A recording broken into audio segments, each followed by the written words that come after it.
स्वागत है आपका सतीश जी एक बार फिर रई परख के मंच पर। आज जी। शीतकालीन संसद का शीतकालीन अधिवेशन शुरू हुआ और जैसा कि परंपरा है कि अधिवेशन शुरू होने से पहले प्रधानमंत्री सदन के बाहर एक छोटा-सा मंच बनाया जाता है, उसमें मीडिया को औपचारिक रूप से संबोधित करते हैं। कोई प्रेस कॉन्फ्रेंस जैसी चीज़ तो नहीं होती, लेकिन वो 5-10 मिनट अपनी एक बात कहते हैं। तो आज नरेंद्र मोदी के पास मौका था कि वो कुछ कहते, लेकिन उन्होंने उस मौके का, जैसी कि उनकी आदत है, एक बार फिर उस उन्होंने ओछी राजनीति के लिए उसका दुरुपयोग किया। उन्होंने कहा कि विपक्ष बिहार में बुरी तरह चुनाव हार गया है, वहाँ लोगों ने बहुत जमकर वोट डाले हैं, इससे लोकतंत्र की बड़ी जीत हुई है, लोकतंत्र के प्रति उनमें उत्साह दिखाई पड़ा है और विपक्ष उस निराशा से नहीं उबर पा रहा है, इसलिए चूँकि जनता के बीच में उसकी दाल नहीं गल रही है, इसलिए वो अपना गुस्सा जो है वो संसद में निकालता है या नारेबाजी करता है और नए सांसद होते हैं, उनको उसके बहिष्कार के कारण नए सांसदों को अपनी बात कहने का मौका नहीं मिल पाता है। तो बिहार के चुनाव के ऊपर आपकी भी निगाह रही, हम लोग बीच-बीच में चर्चा भी करते रहे। क्या वास्तव में बिहार का नतीजा ऐसा है जिसको हम लोग ये माने कि लोकतंत्र की जीत हुई है और उससे विपक्ष को निराश होना चाहिए? देखिए, जीत तो भारी हुई है भारतीय जनता पार्टी, जनता दल यू और पूरा एनडीए गठबंधन का, इसमें से कोई दो राय नहीं है। जी। लेकिन ये जीत के कारण कई रहे हैं हुँ, और वो जीत के कारण में जो सबसे महत्वपूर्ण बात रही, मैं तो अभी पटना में ही हूँ, तो यहाँ मैं ये देख पा रहा हूँ, यहाँ आके ये पता कर पा रहा हूँ कि वो जो 10,000 रुपए वाला था, जो चुनावों के बीच में भी आता रहा, वो उसका एक बहुत प्रभाव पड़ा। ऐसा मैं नहीं कहता कि महागठबंधन कोई बहुत एकता के साथ, बहुत मजबूती से चुनाव लड़ा। ये भी ज़मीन पर देखने को मिलता है कि इनके बीच की जो इनके जो विरोधाभास थे, वो भी जनता के बीच में थी और यहाँ पर तरह-तरह के हथकंडे भी हुए और ये महागठबंधन कुछ नहीं कर पाई। तो उस लिहाज से तो महागठबंधन की हार हुई और एनडीए की जीत हुई।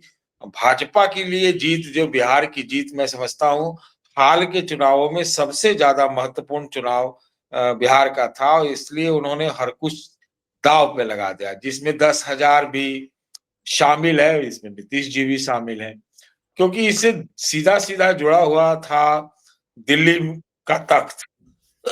और दिल्ली का तख्त बिहार में अगर हार होती है एनडीए की, जिसका जिसका किसी भी सूरत में किसी तरह से हारने के लिए कोई मतलब जगह नहीं छोड़ना चाहते थे, तो फिर वो दिल्ली भी हिलती। और एसआईआर जैसी चीज हुई, तो यहाँ इसका भी लोग कहते हैं कि यहाँ प्रभाव शुरुआती था, बाद में नहीं था। लेकिन तरह-तरह के सवाल तो खड़े थे। भारतीय जनता पार्टी बीजेपी संघ परिवार में भी जो बात थी कि भई आगे क्या होगा? भारतीय जनता पार्टी का अध्यक्ष कौन होगा? प्रधानमंत्री मोदी जी के भविष्य का क्या होगा? ये सारी चीज़ों को लेके था।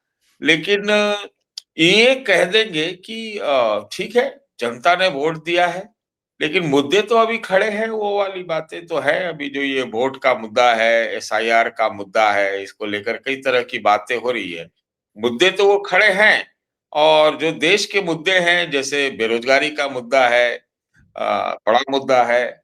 ऐसे मुद्दे और जो संवैधानिक चीज़ों का, शक्तियों का, तो ये एक दो 2024 के पहले से ही ये जो संविधान वाला या लोकतंत्र वाला, ये सब जो आरोप बीजेपी पे लगते रहे हैं कि वो मुद्दे खत्म नहीं हुए हैं। अभी तो अगर ऐसा होता तो चाहे अब मैं मानता हूँ, मान लीजिए कि अपने हिसाब से बुला रहे हो और अपना राजनीति चमका, लेकिन जो वोट चोरी को लेकर के, एसआईआर को लेकर के अभी दिसंबर में एक रैली बुलाई गई है। देखना होगा उसमें कौन से मुद्दे उठाए जाते हैं, किस प्रकार से उसको आगे बढ़ाया जाता है और भी कि संसद के इस चालू सत्र में ही विपक्ष की पार्टियां कैसे एक होके काम करती हैं, नहीं करती हैं। लेकिन इन सारी चीजों के बावजूद बहुत सारे ऐसे मुद्दे हैं जो कि खड़े हैं। तो प्रधानमंत्री जी तो इसको विजय में ऐसे ही दिखाएंगे कि भाई लोकतंत्र की जीत हुई है, मतलब वो जीते हैं तो लोकतंत्र जीता है। लेकिन मुद्दे खड़े हैं उन मुद्दों, अगर वो मुद्दों को लेकर विपक्ष कैसे आगे बढ़ता है, ये बहुत कुछ उस पर निर्भर करेगा। अभी कई तरह के विवाद हो रहे हैं, बीएलओ को लेकर, मौतों को लेकर, तरह-तरह की बातें। जी। अब दूसरा दृश्य ये है कि इस वक़्त जब मैं आपसे बात कर रहा हूँ, ये प्रोग्राम रिकॉर्ड किया जा रहा है, तो इस वक़्त कलकत्ता में चुनाव आयोग के दफ्तर के सामने बूथ लेवल ऑफिसर्स का एक बहुत ही बड़ा प्रदर्शन हो रहा है। मैंने कभी कल्पना भी नहीं की थी कि बूथ लेवल अ, जो अफसर हैं, उनका इतना बड़ा प्रदर्शन कभी चुनाव आयोग के खिलाफ होगा। पुलिस उसको रोक रही है, वो चुनाव आयोग में घुस जाना चाहते हैं। इससे पहले भी उन्होंने प्रदर्शन किया था, लेकिन तब चुनाव आयोग ने ये कहा था कि ये कोई प्रदर्शन कोई खास नहीं था, इसमें प्रभावित लोग नहीं थे। चुनाव आयोग लगातार कह रहा है कि बीएलओ की जो मौत हो रही है, उसमें अभी तक इस बात की तस्दीक नहीं हुई है कि उनके ऊपर काम का ऐसा कोई दबाव है, जिसकी वजह से लोग मरे हैं। लेकिन लगातार घटनाएँ आगे बढ़ रही हैं, जो मरने वालों की संख्या भी बढ़ती जा रही है। और अब आखिर में चुनाव आयोग ने जो एसआईआर करा रही थी, उसकी तारीख में 1 हफ्ता बढ़ा भी दिया है उसको। अच्छा अच्छा, मुझे ये समझ में नहीं आता कि चुनाव आयोग इतना हुँ, कम दिनों की अवधि क्यों रखता है इस काम के लिए, जो कि इतना महत्वपूर्ण काम है। हुँ, देखिए, इसके संवैधानिक पक्ष पर, कानूनी पक्ष पर सवाल खड़े नहीं हो सकते, क्योंकि उनका चुनाव कराने का, उसका संचालन करने का उनका ये विशेषाधिकार है। इसमें सुप्रीम कोर्ट ने भी इनको हरी झंडी दी है। ठीक है, वो तो इसमें से कोई, लेकिन वो सुचारू रूप से हो, समय लेकर हो, प्रतिबद्धता से हो और पूरी तरह पारदर्शी हो। ये महत्वपूर्ण है। अगर बीएलओ मैदान में आ जाए, हो सकता है इसको टीएमसी हवा दे रही हो, क्योंकि बीएलओ तो राज्य सरकार के अंदर हैं। तो ये राजनीति में एक टकराव का हिसाब किताब किया जा रहा होगा कि ममता बनर्जी भी तो उसी हिसाब से लड़ती है जिस तरह से भारतीय जनता पार्टी लड़ती है। दोनों को चुनाव तो लड़ना आता है, इसमें बात तो ये है। तो वो मुद्दे खड़े किए जा रहे हैं, लेकिन इससे जो लगता है जैसे एक एम्बुलेंस दौड़ रहा हो कि भई इसको पहुँचाना है आपको, क्या नाम है, मरीज को अस्पताल तक, नहीं तो कुछ भी हो सकता है बीच में। उस प्रकार की जल्दबाजी जो है, इससे थोड़ी ना लोकतंत्र जीतती है। भाई, वोटर की अधिकार का रक्षा, अरे वोटर है तो चुनाव आयोग है, चुनाव आयोग है तो थोड़ी ना वोटर है।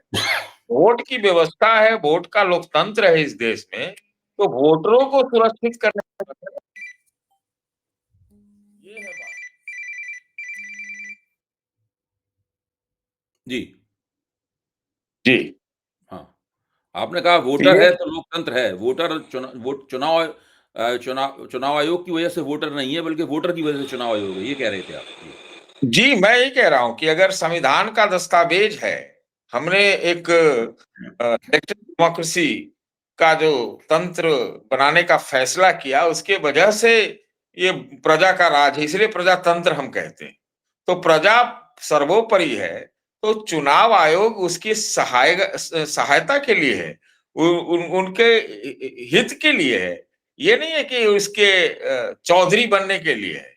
आप उनके ऊपर तो, उनको तो सबसे ज्यादा सजग रहना चाहिए कि देश में अगर प्रजातंत्र को मजबूत रखना है, प्रजा को मजबूत रखना है, वोटर की मर्जी चलनी है, तो चुनाव आयोग को तो एक प्रकार से कहा जाए तो वो प्रजा का, जनता का, लोकतंत्र का वो प्रहरी है। तो इसमें ये नहीं है ना कि वो ब्यूरोक्रेटिक सेटअप से तो नहीं चला सकते उसको। उसका मिजाज कुछ अलग है। पहले के में भी वोटर अनियमितताओं को लेकर बात आती थी, धांधलियों की बात आती थी, बूथ लूट, ये वो, फर्जीवाड़ा सब होता था।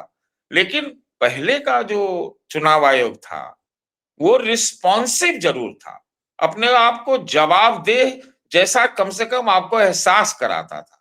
अब तो ऐसा लग रहा है कि जैसे अ, मतलब क्या कहा जाए, कैसे कहें, हम लोग गांव में बोलते हैं बैल हाँकना, उसी तरफ से आदमी हाँका जा रहा है। ये ठीक नहीं है ना। इसमें एसआईआर की प्रक्रिया में 2 और पहलू निकल कर आए हैं, जिनके ऊपर मैं चाहूँगा कि आप कुछ अपना टिप्पणी दें। एक पहलू तो इसका ये है कि अ, पश्चिम बंगाल में भारतीय जनता पार्टी के एक नेता ने ये वक्तव्य दिया है कि ममता बनर्जी ने बीएलओ के जरिए पूरी एसआईआर को कंट्रोल कर लिया है।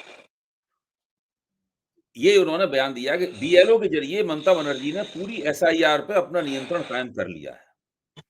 तो इससे 2 बातें निकलती हैं। एक तो ये निकलती है कि बीएलओ जिसके हाथ में होंगे, वो एसआईआर को अपने हिसाब से करवा पाएगा। अगर जहाँ भाजपा की सरकार है, तो वहाँ भाजपा इस काम को करवाती है। जैसे बिहार में उसने करवाया होगा, हैं? क्यों अभी तो बिहार में ही हुआ है एसआईआर पूरा। अब वहाँ पे ममता बनर्जी की सरकार है, जो एक सशक्त सरकार है और वो जानती हैं किस तरह सरकारी मशीनरी का अपने राजनीतिक हितों में इस्तेमाल किया जाता है, तो वो अब उसको उस तरीके से कर रही हैं। फिर तो ये मतलब हुआ कि एसआईआर उस जगह उस पार्टी के पक्ष में झुकी हुई होगी, जिस पार्टी की सरकार होगी। चाहे वो विपक्ष की सरकार होगी, जैसे अब तमिलनाडु में एसआईआर होगी, तो वहाँ पे डीएमके वाले एसआईआर पे अपनी छाप लगा देंगे। कर्नाटक में तेलंगाना में होगी, तो वहाँ कांग्रेस वाले एसआईआर पे अपनी छाप लगा देंगे। बंगाल में हो रही है, तो ममता बनर्जी की छाप होगी। बिहार में हुई थी, तो उसमें पे एनडीए की यानी भाजपा और नीतीश कुमार की छाप होगी। फिर तो ये चुनाव आयोग द्वारा चलाई गई प्रक्रिया है, ये प्रक्रिया तो एक तरह से देखा जाए तो वो पक्षपात विहीन नहीं हुई। देखिए, हम लोग इस बात का अगर सोच पा रहे हैं कि कोई चीज पक्षपात पूर्ण नहीं होगा, तो हम पता नहीं हम और आप किस युग में जी रहे। ये चीजें बहुत आगे बढ़ चुकी है। एकदम से आपने ठीक कहा कि जहां जिसका बस चल रहा है, वो कंट्रोल कमांड उसको हाँकने में लगा हुआ है। जी। तो ममता बनर्जी, मैंने पहले ही ऐसे ही कहा कि ममता बनर्जी तो इस तरह के फायर ब्रांड पॉलिटिक्स के लिए जानी ही जाती है। उनको भी जोर लगेगा, वो करेंगी। तो जहां जहां विपक्षी सरकार होगी, या उसमें भी देखा जाएगा कि कौन तेज तर्रार विपक्ष सरकार है। ये भी है कि एक शिथिल सरकार है, एक मतलब वो ममता बनर्जी खुद ही इतना मोबाइल है, इतनी मतलब सड़क पे ही रहने वाली हैं, तो वो तो भी अपना हिसाब किताब उन्होंने समझा होगा कि भाई अगर हम ऐसा बैठे रहे तो देखिए उधर से जो आ जाएगा तो वो लोग हमारा तो सब यहाँ कबाड़ा कर देगा। तो सीधी सी बात है, हमें इसकी जानकारी भी थोड़ी बहुत थी पहले कि ममता बनर्जी 4-5 महीना पहले से जो है सचेत हो गई, और कुछ कुछ काम वहां पर पहले ही उनकी तरफ से तैयारी की गई थी। जी। तो ये क्या है, हो सकता है ये सही हो। तो अ, जिसको जिसको जहां बन रहा है वो करेगा। अब इस प्रकार से तो फिर क्या होगा, हम लोग वही तो हम कह रहे हैं कि हम लोग पता नहीं कैसी स्थिति में जी रहे हैं। और कोई भी सत्ताधारी पार्टी ये अगर वो सोच रही है,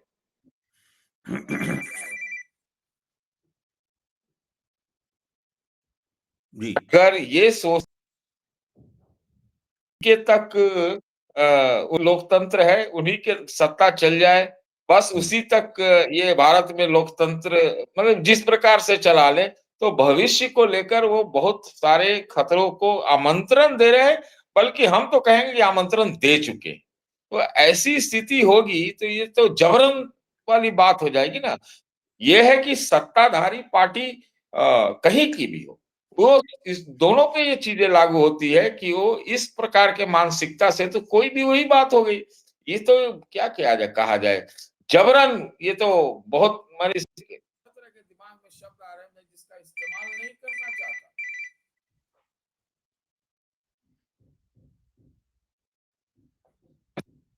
जी। जी। इसमें एक और पहलू है इसका। इस बात को भाजपा भी भांप रही है। जैसे भाजपा के नेता ने ये वक्तव्य दिया है, तो वो अगर ममता बनर्जी बीएलओ के ज़रिए अब उनको होने वाले संभावित नुकसानों को काउंटर कर रही हैं और एसआईआर की प्रक्रिया को अपने पक्ष में झुका पा रही हैं, जिस तरीके से बिहार में एनडीए और नीतीश कुमार ने भाजपा और नीतीश कुमार ने मिलकर झुकाया।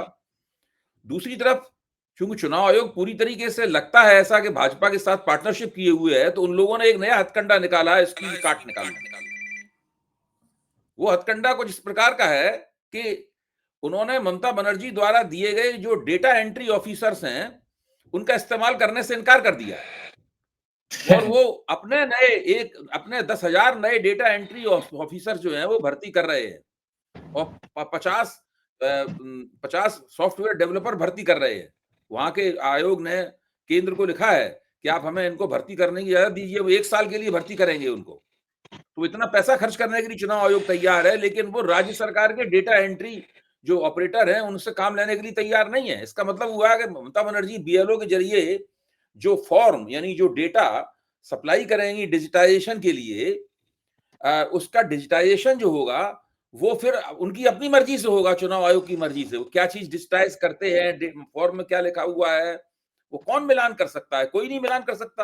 ये तो सब उनकी ईमानदारी पर निर्भर है। फॉर्म में जो भी लिखा हो, वो जो मन में आएगा वही डेटा भरेंगे उसके अंदर। देखिए, नियत की ही बात है। तो नियत, और इससे तो नियत की बात है, चाहे यहाँ सरकार हो, चाहे प्रदेशों में विपक्ष की सरकार कई जगह हो, नियत की बात है। आप ऐसा अगर कुछ इमेज बनाएंगे कि जैसा लगे कि ये पक्षपात हो रहा है या फिर दबाव है चुनाव आयोग पर, या चुनाव आयोग बहुत अपने ढंग से मोटिवेटेड हो करके कुछ इस तरह के स्वार्थों की सिद्धि करता है, अगर इस प्रकार की इमेजरी हो गई तो जिसको जहां बनाएगा वो करेगा। लेकिन ये आर पार और टकराव की राजनीति में कोई भी नतीजा चुनाव का तो आ जाएगा, लेकिन हश्र क्या होगा अंततः, मैं यही सोच के हम लोग बहुत आशंकित हैं कि भाई आखिर क्या हो जाएगा। एक सरकार बन गई, इतने सरकारें आ गई आजादी के बाद से, कितनी सरकारें हो गई। हम लोग अभी गणना करने बैठे तो कितनी सरकारें हो जाएंगी राज्यों को और केंद्र को मिला करके। आई गई, कभी इस ढंग से तो बात नहीं हुई एक दो को छोड़ करके। लेकिन अगर ये स्थिति पैदा होती है तो या तो फिर अभी तो चुनावों की विश्वसनीयता पर ही सवाल खड़े हो गए ना। अगर चुनावों की विश्वसनीयता पर सवाल खड़े हो गए तो फिर लोकतंत्र की विश्वसनीयता पर जो हमारा कॉन्स्टिट्यूशनल है, उसके उस पे सवाल खड़े हो गए तो कल को क्या पता, कल क्या क्या ना हो जाए। पता चला कि अब तो चुनाव की जरूरतें नहीं है। पता है कि जो जिसको जहां जो वन में आ रहा है, जिसके बूते में है, उसने अपना हिसाब किताब बना लिया या बनवा दिया। ये तो एक पक्ष रहा चुनाव आयोग। अभी तो दूसरा वाला पक्ष ये है ना, अभी तो ये होड़ इसकी भी तो शुरू होनी है ना भाई जी, कि भाई इन लोगों ने 10,000 बिहार में दिया, तो ऐसा तो नहीं कि ममता बनर्जी भिखारी हैं। राज्य सरकार के पास इतना तो पैसा रहता है, अब वो कितना देती है, कब देती है, कब कब देती है। तो ये सब चीजें जो शुरू हो गया ना, ये तो मतलब मौकरी है और कुछ नहीं है।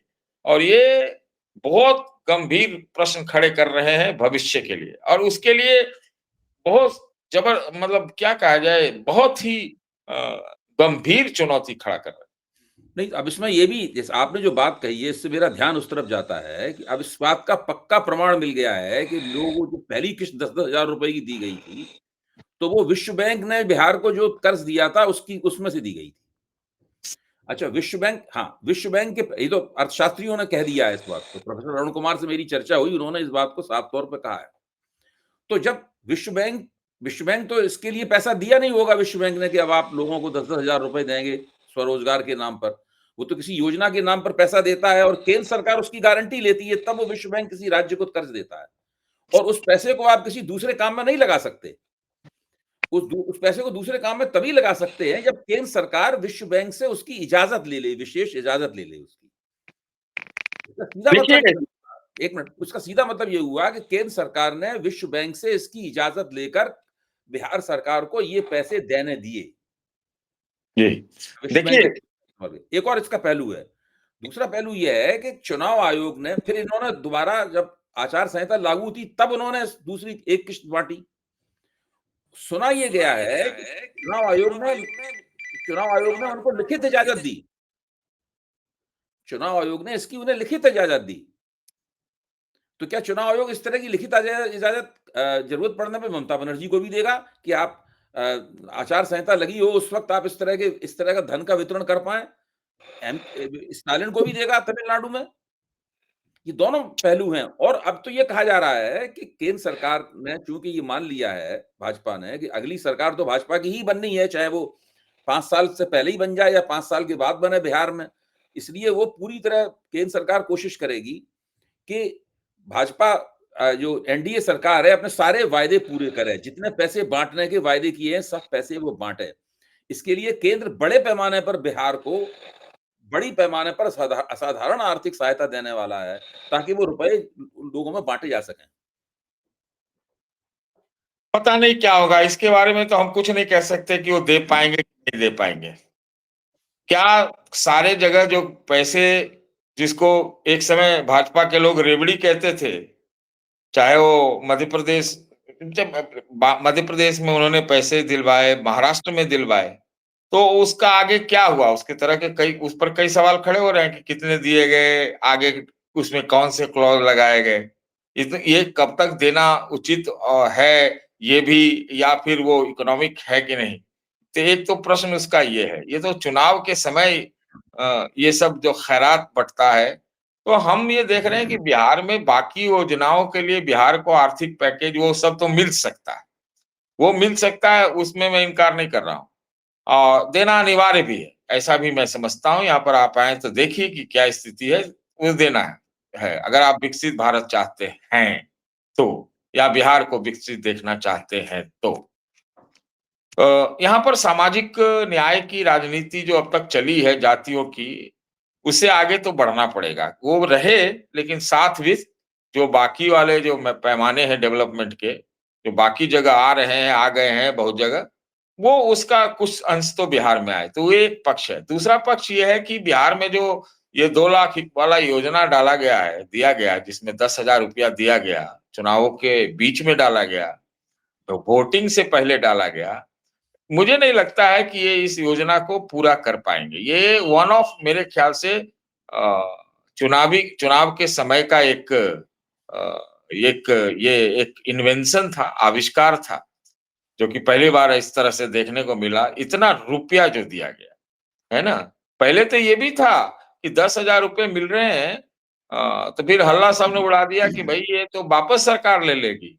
तो बीच में सुना है मैंने, मैं तस्दीक नहीं कर रहा हूँ, सुना है कि उसमें क्लॉज़ बदलवाया गया कि नहीं, ये तो लिया नहीं जाएगा वापस।